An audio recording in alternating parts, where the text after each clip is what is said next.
하나님 말씀 열왕기하 6장 8절에서 23절까지입니다. 8절에서 23절까지 본문께서 13절까지 같이 읽겠습니다.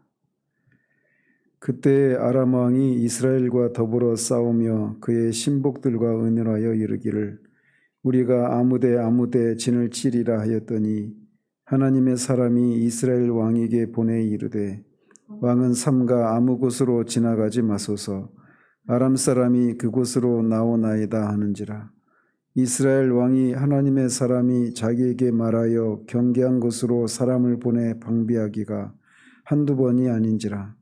이러므로 아람 왕의 마음이 불안하여 그 신복들을 불러 이르되 우리 중에 누가 이스라엘 왕과 내통하는 것을 내게 말하지 아니하느냐 하니 그 신복 중에 한 사람이 이르되 우리 주 왕이여 아니로소이다. 오직 이스라엘 선지자 엘리사가 왕이 침실에서 하신 말씀을 이스라엘의 왕에게 고하나이다 하는지라. 왕이 이르되 너희는 가서 엘리사가 어디 있나 보라. 내가 사람을 보내어 그를 잡으리라. 왕에게 아뢰어 이르되 보라 그가 도단에 있도다 하나이다. 아멘.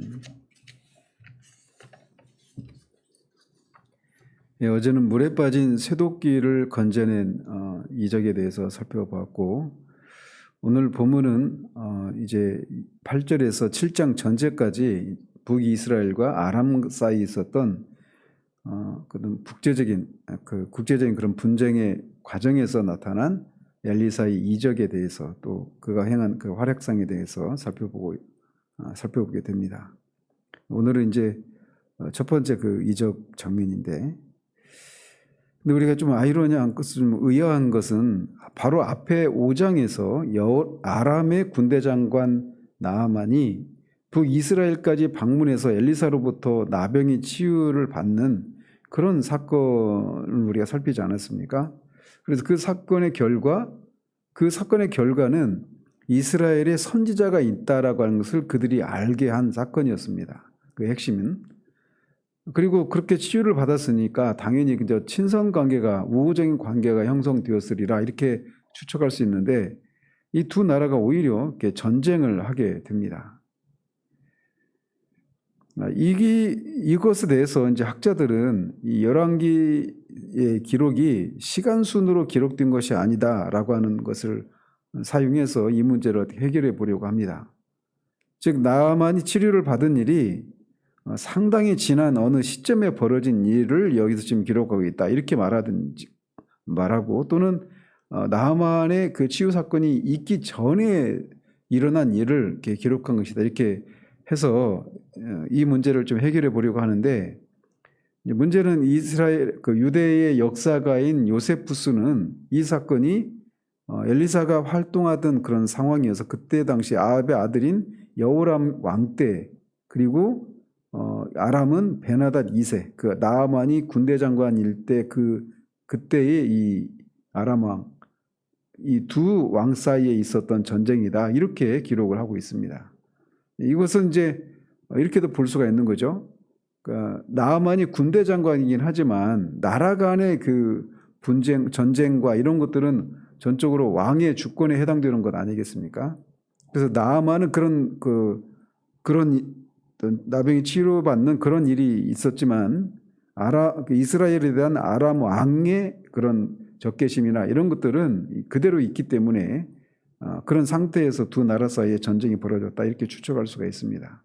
그리고 이제 뒤에 8장에 보겠지만 이 당시에는 이 근동 지역에 그 7년 동안의 대기근이 있었습니다. 그런 상황에서 이 국제 간에 그런 먹을 것이 없는 언제나 전쟁은 이 먹거리 때문에 생기게 되는 건데 그런 상황에서 이렇게 대대적인 전면전은 아니라 하더라도 어떤 그런 국지전적인 그런 약탈이나 이런 것들이 계속 있었던 것으로 보여집니다. 어쨌든 때는 정확한 횟수까지는 모르지만 나아만이 엘리사에 의해서 나병을 치유받은 사건이 있은 뒤로 몇 년이 지나지 않아서 북이스라엘 왕 여호람과 아람 왕 베나닷 2세 사이에 이 전쟁이 발생했을 것으로 추정을 합니다. 그래서 그 전쟁의 와중에 아람 왕은 그의 신복들과 이제 참모 회의를 하죠. 그러면서 이제 우리가 아무데 진을 치자 이렇게 얘기를 합니다. 그래서 진을 친다는 얘기는 전면전을 위한 어떤 그런 방어 진지를 구축하기보다는 뒤에 이어지는 내용을 볼 때는 어떤 매복을 하는 매복을 위한 복병을 어디다 이제 그렇게 두자 이런 의논을 한 것으로 보여집니다. 그래서 이제 아람 군대가 이곳저곳에 이제 어떤 그 매복을 하고 이제 그렇게 기습을 하려고 하고 그렇게 해놓고 있는데 하나님의 사람, 즉 엘리사가 이스라엘 왕에게 이르기를 왕은 삼가 아무 곳으로 지나지 말라라고 말하면서 그 이유를 아람 사람이 그곳으로 나온다라고 미리 알려주었습니다. 도감청 장치도 없는 그 시대에 엘리사가 이렇게 수백 킬로미터는 떨어져 있는 아람 왕의 이 국내에서 벌어진 이 일을 알 수 있었던 것은 전적으로 하나님의 능력이라고 하는 것 이외에는 설명할 길이 없습니다. 즉 엘리사는 이렇게 북이스라엘 왕에게 아람군의 매복 위치를 알려주면서 기습 공격에 대비하도록 조언을 해준 것입니다.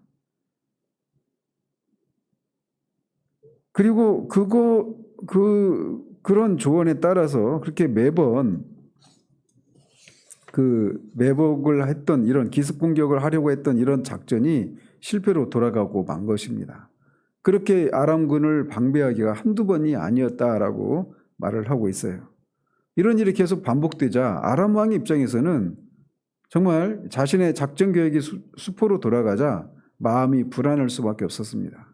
그러면서 그 실패의 원인을 우리 내부에 첩자가 있다, 스파이가 있다 이렇게 생각을 했고 스파이가 있는데도 아무도 자신에게 알려주지 않는다라고 신하들에게 화를 내게 되는 상황이 벌어집니다.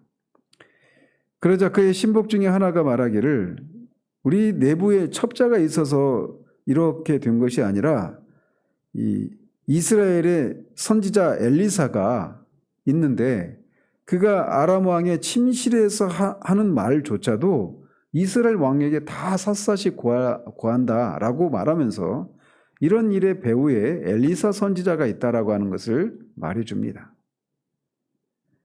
이 신하가 어떻게 이 사실을 알았는지는 알 수 없지만 이 당시에 이 아람에도 엘리사라고 하는 이 사람의 이 소문이 들려졌던 것으로 보여집니다. 그래서 혹자는 이 신복이 나아만 장군이다 이렇게 유추를 하기도 하는데 그거는 어떤 근거가 없습니다. 그리고 나아만이 그런 어떤 고백을 했던 것을 여호와 신앙을 고백했던 것으로서 봤을 때는 나아만은 아니었을 것이다라고 합리적으로 생각이 듭니다.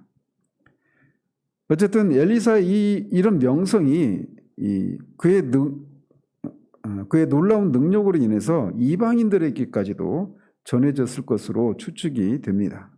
그리고 앞에서도 말씀드린 것처럼 나아만이 그렇게 건짐받은 것이 치유를 받은 것이 이스라엘의 선지자가 있다라고 하는 것을 그들이 알게 될 것이다라고 말했고 실제로 선지자가 있다는 얘기는 선지자를 통해서 이스라엘에 일하시는 역사하시는 하나님이 계시다라고 하는 것을 그들이 알게 될 것이라고 그 사건의 본질이 그것이라고 말을 한 바가 있고 실제로 나아만 장군이 이스라엘에만 참 하나님이 계신다라고 하는 것을 고백하고 돌아가지 않았습니까?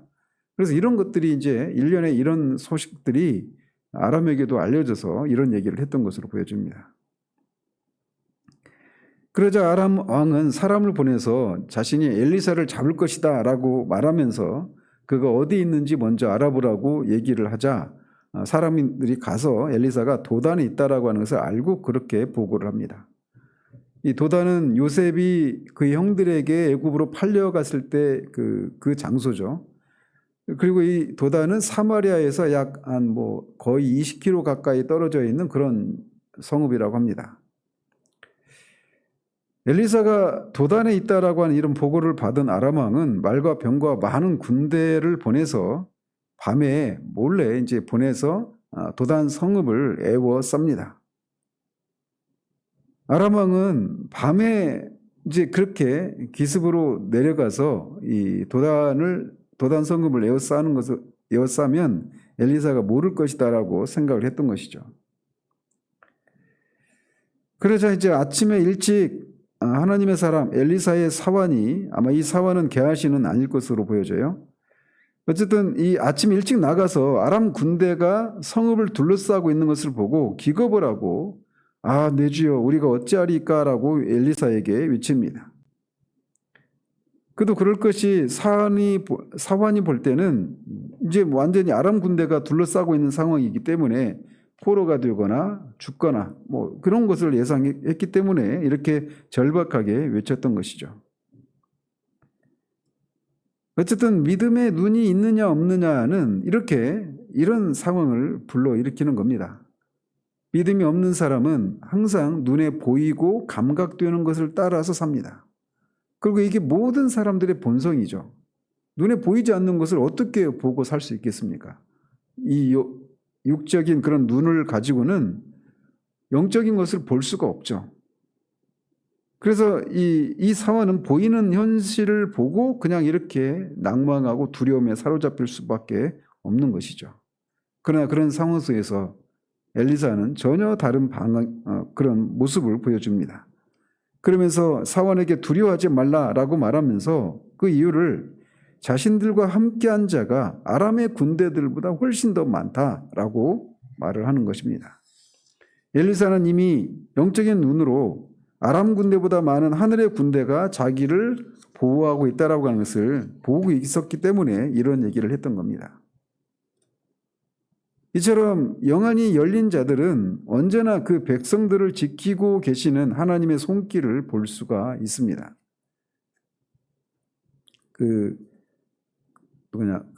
박효진 장로님의 그 간증 속에 그런 게 있죠. 어떤 아이들이 초등학교 앞에서 막 나오는데 그 어떤 막 영적인 세력들이 악한 영이 막 그렇게 아이들 믿지 않는 아이들 막 그 속으로 막 들어왔다 나갔다 막 그렇게 하는데 어떤 믿는 아이에게 믿는 부모를 둔 아이에게는 그렇게 하지 못하는 이런 모습을 막 보았다라고 말하지 않습니까? 이런 게 저는 거짓이라고 생각하지 않아요. 제가 좀 사적인 얘기를 해서 그런데 제가 옛날에 그 청년 때 다니던 교회에서 교회가 한번 굉장히 큰 위기를 맞은 적이 있습니다.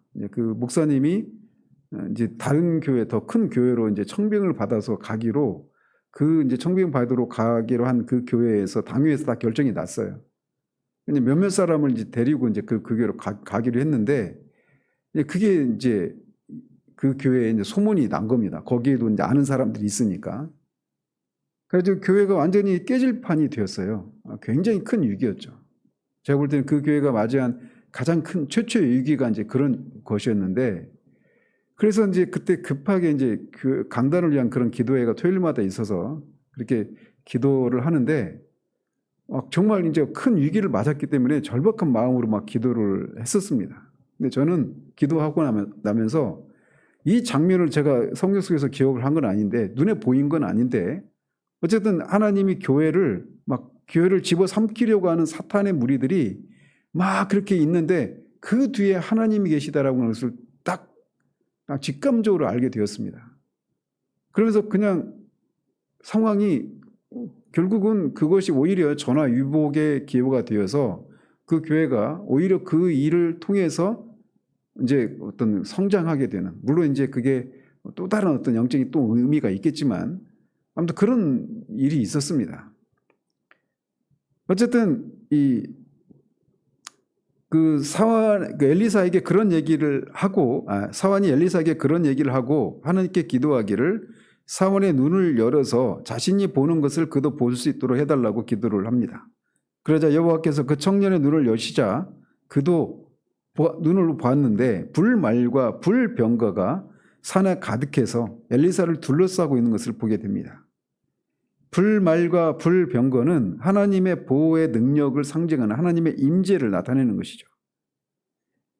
따라서 불말과 불병거가 엘리사를 둘러싸고 있다라고 하는 것은 지상의 어떤 물리적인 힘으로도 능히 물리칠 수 없는 천상의 군대가 엘리사를 보호하고 있다라고 하는 것을 말해주고 있는 겁니다. 그런데 이런 보호는 엘리사만을 향한 것이 아니에요. 주님이 말씀하신 것처럼 하나님께서 하나님의 백성들을 주의 천사들을 통해서 그들을 돌보시고 계십니다. 우리의 눈으로 보이지 않지만 우리가 이 땅을 살아가면서도 지금도 천사들을 통해서 하나님이 우리를 지키십니다. 언제 한번 선한 천사에 대한 얘기를 르디누스 교리 강좌할 때도 말씀을 드린 바가 있지만 우리가 정말 하나님의 나라에 들어가 보면 하나님이 우리를 어떻게 이런저런 삶의 위기, 진짜 우리가 상할 수도 있고 죽을 수도 있는 그런 어떤 각종 사고나 재해나 이런 것 속에서 우리를 어떻게 보호하셨는가라고 하는 것을 우리가 보고 굉장히 놀랄 겁니다.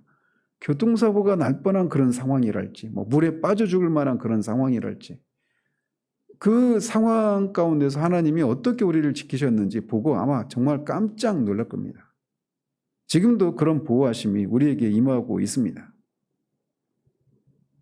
따라서 믿음의 눈을 가진 사람은 하나님을 전적으로 의지함으로써 세상의 위협과 고난 가운데서도 초연할 수 있는 것입니다.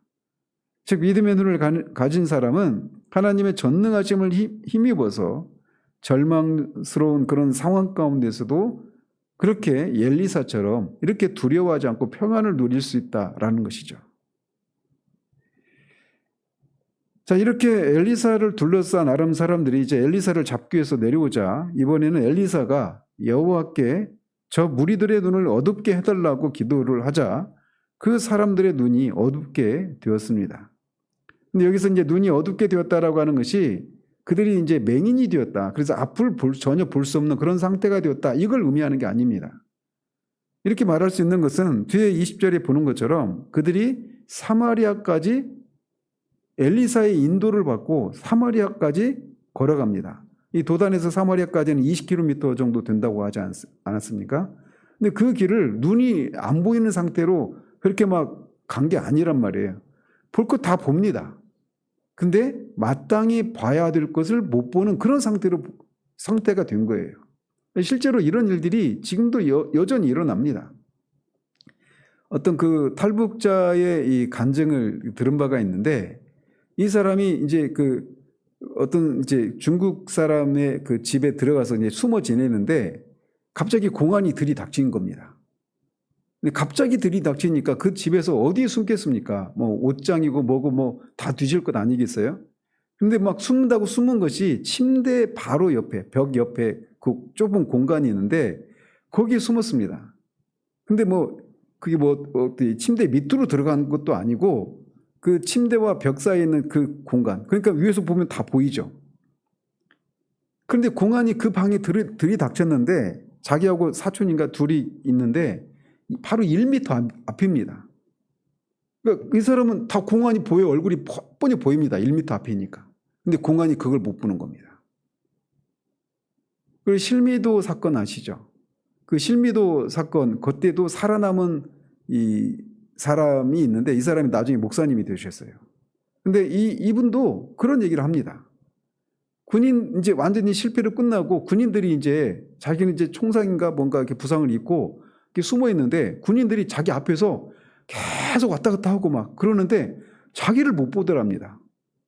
뻔히 노출되어 있는 그런 상황인데 하나님이 얼마든지 이게 동화 같은 얘기가 아니라 실제로 하나님이 이런 일을 하십니다. 제가 이런 얘기를 제가 두미뭉한 얘기했지만 이런 사례를 제가 정말 굉장히 많이 봤어요. 많이 들었어요. 하나님은 얼마든지 그런 놀라운 일을 하실 수 있는 분이십니다. 그러니까 어제도 말씀드렸지만 하나님은 이 세상을 비상한 방식으로 섭리하시는 경우들이 있어요. 즉 이적을 통해서 말이죠. 그래서 이들이 눈으로는 봅니다. 사물을 다 보고.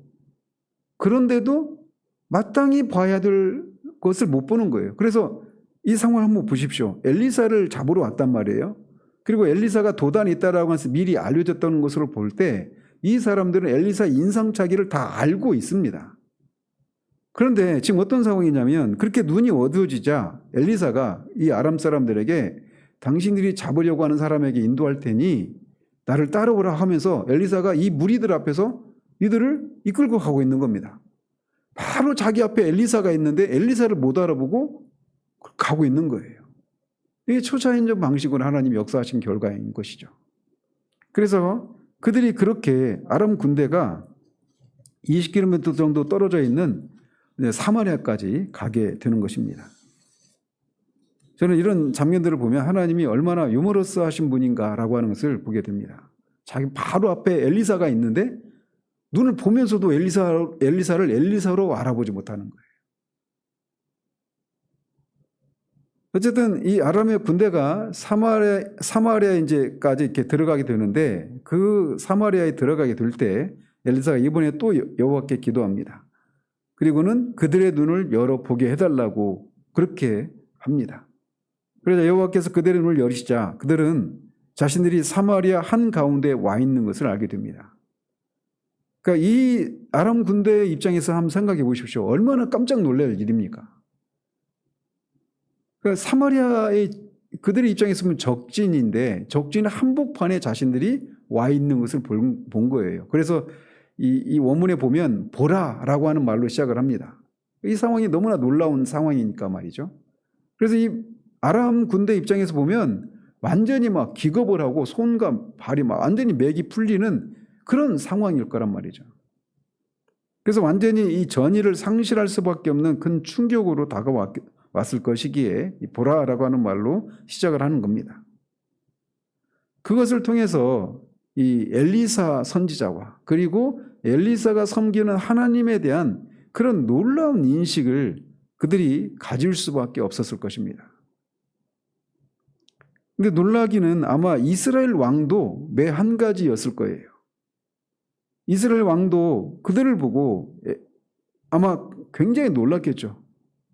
그 아람 군대가 무장을 하고 지금 사마리아로 막 촉촉 들어오는 겁니다. 저벅저벅.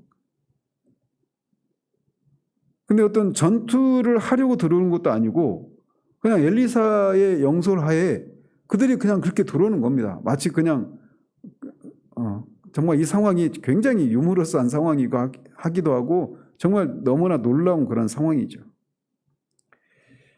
그래서 이 이스라엘 왕도 이제 엘리사에게 내 아버지여라고 부르면서 내가 치리이까라고 재차 2번이나 반복해서 묻습니다. 앞에 그 3장에서 여호람과 엘리사가 이렇게 대면했던 그런 장면이 나오는데 그 상황을 볼 때는 이스라엘 왕 여호람과 엘리사 선지자 사이가 그렇게 호의적이지는 않았어요. 여전히 냉담하고 소원한 그런 관계였을 것인데 이 여호람 왕이 이 놀라운 광경을 보고 엘리사를 내 아버지여라고 부릅니다. 이거는 어떤 놀라움과 경의의 그런 존경의 그런 표현이기도 하고 자신의 부탁을 들어달라고 하기 위해서 이렇게 부르는 것이다. 이렇게도 볼 수가 있습니다. 어쨌든 이런 요청에 엘리사는 치지 말라면서 칼과 활로 사로잡은 자인들 어찌 치리이까라고 합니다. 즉 칼과 활로 잡은 포로라도 인도적으로 처리해야 마땅하거늘 하물며 칼과 활로 사로잡은 포로가 아니라 하나님의 능력으로 사로잡은 이 사람들을 죽이는 것이 어떻게 마땅하겠느냐 이렇게 얘기를 하는 것이죠. 그래서 결국 거절을 한 것이죠. 이런 대답을 통해서 하나님의 사람 엘리사의 깊은 그런 통찰과 신앙적인 자세를 여기서도 우리가 확인할 수가 있습니다. 사실 엘리사가 아람 군대를 사마리아까지 이끌고 온 이유가 있습니다. 이거는 북이스라엘에게 그냥 어떤 군사적인 승리를 안겨주기 위한 이런 것이 아닙니다. 두 가지인데 결론은 똑같아요. 하나님의 능력과 하나님이 살아계시고 그 살아계신 하나님이 전능하신 하나님이시다라고 하는 것을 보이기 위함입니다. 먼저는 아람 군대를 향해서 이거를 깨닫도록 하기 위해서입니다. 나아만의 그 치유 사건을 통해서도 이스라엘에 참 선지자가 있다라고 하는 것을 알게 하는 것, 즉 선지자를 통해서 일하시는 하나님이 이스라엘에 계시다라고 하는 것, 이스라엘이 그 하나님의 돌보심을 받고 있다라고 하는 것을 그들이 알게 하기 위한 사건이었다라고 앞에서 이미 살펴봤던 것처럼 이 상황도 바로 그것을 보여주기 위한 겁니다. 아람의 군대들은 이거를 보고 기겁을 했을 것입니다. 그래서 그거를 알리기 위해서 이렇게 포로로 사마리아까지 끌고 온 거예요. 그리고 북이스라엘의 왕과 북이스라엘 백성들을 향해서는 하나님이 바로 이런 하나님이라고 하는 것을 다시금 알리고 그들로 하여금 이 우상숭배의 죄에서 돌이켜서 회개하도록 하기 위해서 이런 일을 한 것이죠. 그런데 만일 엘리사가 아람 군대를 북이스라엘의 왕위에서 넘겨서 그들이 모두 죽게 된다면 오히려 이 선지자가 북이스라엘의 정치적인 목적에 그렇게 이용당하는 꼴이 되고 말 거란 말이죠. 그리고 이렇게 되면 이제 북이스라엘과 아람 군대 사이에는 또 전면전이 벌어질 수밖에 없는 그런 상황이 되었을 것입니다.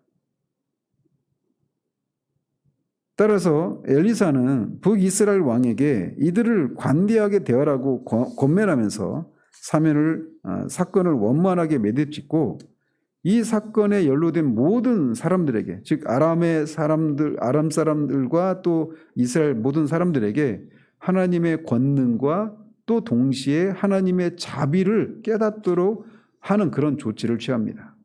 그래서 엘리사는 그들을 죽이지 말고 오히려 떡과 물을 주어서 먹고 마시게 하고 그들의 주인 아람 왕에게 돌려보내라 라고 권면을 합니다. 이것은 그의 이적의 목적이 그들을 포로로 잡는 게 있는 것이 아니라 어떤 인간적인 세력도 당해낼 수 없는 전능하신 하나님을 알게 하려는 데 있었던 까닭입니다. 그래서 이스라엘 왕은 이 엘리사의 이 권면에 따라서 그들에게 음식을 많이 베풀고 그들이 먹고 마시게 하고 놓아주자 그들이 이 아람 군대가 그들의 주인 아람 왕에게로 돌아갑니다. 그리고 이 일로 인해서 아람 군대 부대가 다시는 이스라엘 땅에 들어오지 못하게 되는 결과로 이어지게 됩니다. 엘리사의 이적으로 말미암아서 이렇게 죽음에 직면했던 아람 군대가 오히려 후한 대접을 받고 돌아간 이후 더 이상 이 아람이 이스라엘을 침공하지 않았던 겁니다. 왜? 이것을 통해서 하나님의 이 놀라운 능력을 그들이 경험했기 때문에 그렇습니다. 그러면서도 동시에 이렇게 자신들을 죽여도 어쩔 수 없는 그런 상황인데 오히려 그들을 살리고 후하게 대접을 하고 돌려보낸 이 일은 로마서 12장 20절에 있는 그 말씀을 연상케 하는 그런 모습입니다. 네 원수가 줄이거든 먹이고 목마르거든 마시게 하라. 원수의 머리에 숯불을 올려놓는 거. 이게 원수의 머리에 숯불을 올려놓으라 라고 하는 이것을 의미하는 겁니다. 그래서 이런 자신이 받을 수 없는 그런 환대를 받을 때 양심이 그 자책을 느끼면서 부끄러워하고 그런 것을 통해 이제 그 21절에 있는 것처럼 선으로 악을 이기는 이런 결과가 초래되는 이런 걸 권면한 바가 있는데 바로 여기에 해당되는 사례가 그것에 해당되는 사례가 바로 여기라고 할 수가 있습니다. 어쨌든 이렇게 이 사건은 이렇게 전혀 예상치 않은 결말로 이렇게 마무리가 되게 됩니다. 그럼 우리가 여기서 한 가지 이제 많은 교훈들을 얻을 수 있겠지만 그 중에 하나만 말씀을 드리자면 이 하나님의 백성들을 얼마나 사랑하시는가라고 하는 것을 여기서도 볼 수가 있습니다. 이 여호람 왕은 여전히 여로보암의 이 북이스라엘 초대 왕인 여로보암의 그 금송아지 우상의 죄를 떠나지 않고 있는 상황이었습니다. 엘리사를 통해서 이런저런 이적을 경험했음에도 불구하고 여전히 그는 그 하나님께로 돌아오는 일이 일어나지 않았어요. 나아만 왕, 이방인인 나아만 왕은 여호와 하나님에 대한 바른 신앙을 고백하고 돌아가는데 정작 하나님의 백성인 이스라엘과 여호람 왕은 그 죄에서 우상 숭배 죄에 여전히 머물러 있었단 말이죠. 그런데도 하나님이 여전히 이런 이스라엘 백성들을 돌보시고 보호하시는 그런 일을 하고 있다라는 겁니다. 뿐만 아니라 그 와중에도 하나님을 의지하는 하나님의 백성을 이렇게 놀라운 방식으로 그들을 지키시고 보호하신다라는 사실입니다. 이런 하나님의 보호가, 하나님의 이런 은혜의 통치가 지금도 우리에게 향하고 있습니다. 그래서 우리가 우리의 죄 때문에 우리 외부에 있는 그런 세상과 악한 마귀의 이런 어떤 공격과 이런 끊임없는 전투 상황 속에서도 우리가 무너지지 않고 우리가 호흡하고 하나님을 섬기고 우리의 삶을 유지할 수 있는 것이 이런 하나님의 돌보심과 인도하심이 있기 때문임을 우리가 볼 수 있게 되기를 바라요. 눈에 보이는 감각되어지는 현실들은 이 엘리사의 사원처럼 정말 우리를 둘러싸고 그 상황에 우리가 짓눌려 죽을 것 같지만 그럼에도 불구하고 그것보다 훨씬 더 큰 권능으로 우리를 돌보고 계신다라고 하는 이 믿음의 눈을 가지고 이 하루도 또 앞으로의 우리의 삶을 그렇게 살아낼 수 있는 저와 여러분들 되시기를 바랍니다. 기도하겠습니다. 하나님 아버지, 정말 하나님이 한켠에는 유머러스한 방식으로 그러면서도 동시에 놀라운 방식으로 하나님의 백성들을 돌보시고 보호하시는 이 장면을 우리가 살펴보았습니다. 이렇게 엘리사를 통해서 일하셨던 하나님, 그 하나님은 그의 스승 엘리야 때 엘리야의 하나님이셨고 그 엘리야의 하나님이 이제 엘리사의 하나님으로 그를 돌보는 것처럼 엘리야와 엘리사의 하나님이 바로 우리의 하나님, 우리 주 예수 그리스도의 아버지, 우리의 아버지이심을 인하여 주님 앞에 감사를 드립니다. 그 하나님이 지금도 동일하셔서 우리를 이렇게 위기 가운데서 우리를 건지시고 돌보시는 일을 하시고 그렇게 끝까지 우리의 구원을 지키시는 하나님이심을, 전능하신 하나님이심을 우리가 기억하며 우리가 살아야 될 그 미지의 불확실한 미래를 우리가 직면할 수 있는 용기를 가지고 살 수 있는 그런 우리들 될 수 있도록 도우시기를 원합니다. 예수 그리스도 이름으로 기도합니다. 아멘.